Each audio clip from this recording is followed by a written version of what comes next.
Welcome to the Make and Design Podcast. I'm your host, Carina Gardner. On this podcast, we're unraveling the everyday joys and dilemmas of design, making, and business. For makers who want to be designers and for designers who are makers, this is your inside scoop to help you grow your business and bring more creativity to your life. If you missed our first accelerated workshop in January, you're going to want to join us in our the one we're going to do in February.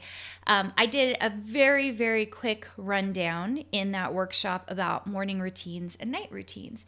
Thought I would cover it for a brief moment here with you, because if you missed that, truly, you guys, morning routines in particular, even more than my night routine, changed my life. And I have been putting in place a morning routine for it's probably been 4 years now, maybe a little longer. And I remember when I made that decision, it was very intentional. I decided I was going to wake up a lot earlier because I couldn't get the work done I needed to with the kids during the day and be present for them. And I also recognized that I felt much more calm and serene during my day when I put into place a few minutes, and we're not talking about a huge amount of time, but put together a few minutes of things that were non-negotiable, things that would make my whole day go better. Okay, so I'm going to talk to you about maybe I'm going to tell you what I do in some of my routines, okay? And I want you to think about what you can do. You need to do what works for you and your current lifestyle. If you have small children at home, this is going to look different for you. If you have no children at home, it's going to look different for you. If you're caregiving for your parents or for a spouse, this is going to look different for you, okay? But the goal is to find some space to just breathe and bring some intention into your day. It is hard sometimes, I believe, to be very intentional with our days, to know what we need to be doing, to know what lights us up and gets us excited. There are certain things in my life that do not make me very excited, okay? They just don't, but I know I have to do them. And then there are tons of things that really make me excited and happy. It makes me move in the morning, and I want to be focusing on those because it will make my day go better. Okay, so morning routines. You can wake up whenever you want. In fact, actually, I had a surgery in November, and since that surgery, I have not been able to wake up earlier than 6 a.m. And typically, I really like getting up around, I say 5 o'clock, but it's really, you guys, 5:15. Okay, if I'm being totally honest, it's like a 5:15 wake up. I kind of snooze once. In order to wake up at that time, you have to go to bed very, very early. I like to go to bed. If I have the chance, I love going to bed at 9 p.m. I like getting in bed around 8:15, 8:30 and winding down. And I'm not going to talk about night routines here. I have a little one. I'm very careful about it. I don't do a ton because I think the crazier your morning or night routines are, the harder they are to implement. So if you're someone that's like, okay, I just want something that will wake me up in the morning, I'll feel refreshed and ready to go, this will be for you, okay? I don't get crazy about my morning routine.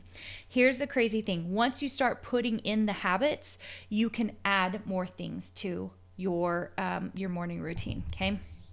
Okay, so let's talk about what I do. I am not a wake up first thing in the morning and exercise kind of girl.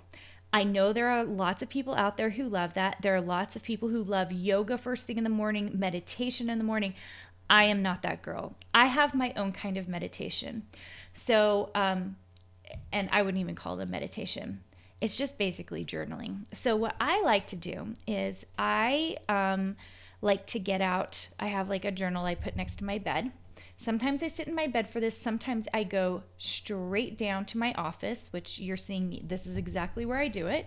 I turn on the lights in the kitchen and I come into my office and I have an ice maker, which has been like one of my I think I didn't even realize it was like one of the dreams I wanted to have, but having an ice maker has changed my life. I drink so much more water, okay? You guys know I always talk about tools. Like if you have the tools in place, it makes it easier to do the things that you've been intending to do. And one of mine is to drink more water.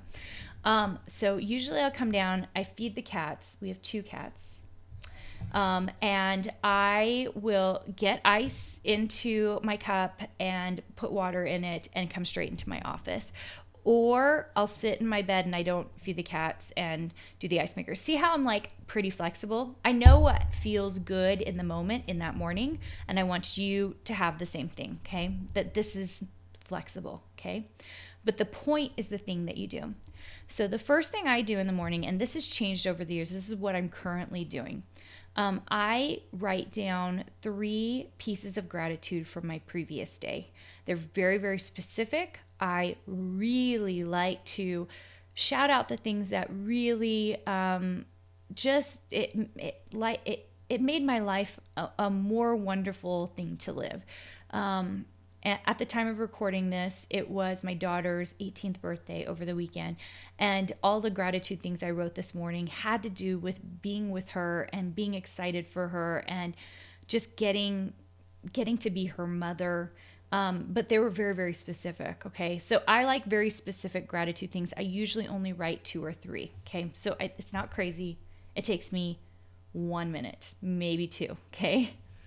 Then next, I like to write my 10 big dreams that I would like to have over the next 10 years. This is a practice I pulled from Rachel Hollis. I liked the practice, and I don't quite do it the way she does it, but I really like writing down the 10 things that I would like to accomplish, and they're not goal-driven at all. In fact, they are very specific, but I don't care when they happen. That's kind of a funny way to say it, but I just know that if I write them down every day, that I will slowly and surely every day work my way towards that. The last thing I do, I don't do all the things from her practice. I've kind of sort of meshed it into my own practice. And the last thing I write is I do a quick little paragraph about my intention for the day. I don't write like the specific things I'm going to get done with my day. Like that happens in my calendaring. It happens in my to-do list. It happens in my, like the way I kind of set and do my time management. But this little paragraph reminds me of what I'm trying to accomplish during the day, who I'm trying to help that day, what I'm trying to design that day, if I'm going to teach that day. It focuses me in on how I can help the people around me. And I really, really like this. It's something new. I didn't do it over a year ago. It's something I started doing probably 6 months ago. And I added it because I would leave off from writing my 10 big dreams, and then I would start my day. And there's something about writing that little paragraph. I say a paragraph, but it's like usually 4 lines long. And it's like almost a manifesto of what I'm going to do with my day. In a very general term and yet very specific, you can write something like, for me, it's like, I am going to design the best 10 pieces I have wanted to design for a long time. It's very flowy. I have been thinking about these pop-up cards I want to design, and I've been really excited about them, and I'm just going to make them the best ever. You can see how just writing those few little lines, when I dive into my work for the day, how excited it gets me. It pumps me up for my design day. It gets me just like, oh my gosh, I can't wait to start this. Okay. Same with on a day where Tuesdays is the days I'm with my Design Suite members. And on Tuesdays, very often I am writing things like, I cannot wait to see my membership today. I love them. I consider them my friends. I am excited to see what they're making. I can't wait to hear how many of them have applied to shops. I can't wait to hear if any of them have any new strategies. I can't wait to see how good their design work is. Like, I'm writing those things. They don't know that. If you're listening to this, Design Suite members, now you know what I'm writing about, you guys. Sometimes I'm mentioning you guys by name because I've seen that you've submitted stuff, and I'm like, I can't wait to see what Jane, Diane, Jeannie, Misty, Elise, I can't wait to see what they've put typed into the folder and what they're making. Like, I get excited for what you guys are doing. It's so cool to me because I, as an outside observer of your work and critiquing your work, I get to see your progress. And many times I know Design Suite members feel like, I don't know if I've made any progress. And I'm like, I promise you, I saw what you did in October and I see what you're doing now. There's huge improvements. It's huge. Okay. So, that's a little bit about my morning routine. Now, do I have other things in my routine? Yes, in different phases of my life, I do. And I usually do try to exercise at some point in the morning. I haven't since the surgery, and I know I won't for a few more months, just because I'm unable to. But I usually have breakfast with the kids. I'm usually out the door with the kids because I drive them all to school. So I like having this little practice in the morning. I'll kind of get started with my work. I like to work first thing in the morning.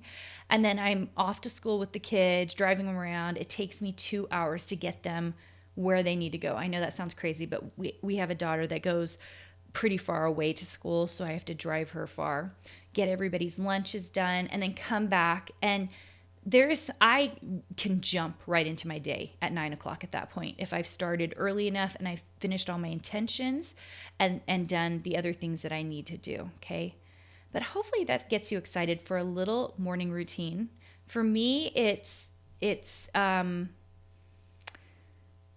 doesn't need to feel like this crazy structured thing. The thing that reminds me to write in my journal is simply having my journal at my bedside table, and I carry it down with my pen when I'm getting my water into my office if I'm coming into my office to write.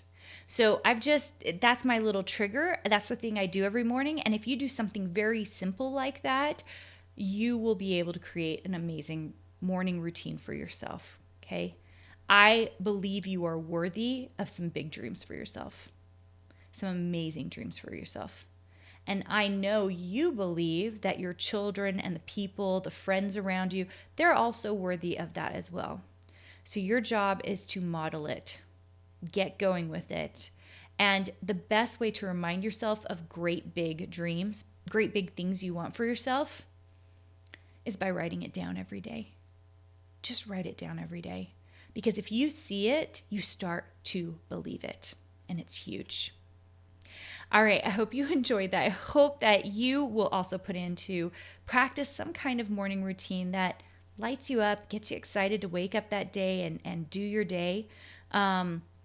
If you want to join me for our next accelerated workshop, I cannot wait to see you in February's. We do have an all-access pass, so if you missed January's, you can get it from our all-access pass because that gives you even past replays. So I can't wait to see you there, and I will talk to you soon. Hey, did you know that you can visit me at makeanddesign.com to learn more about this podcast and join my VIP group for weekly freebies? I can't wait to see you there.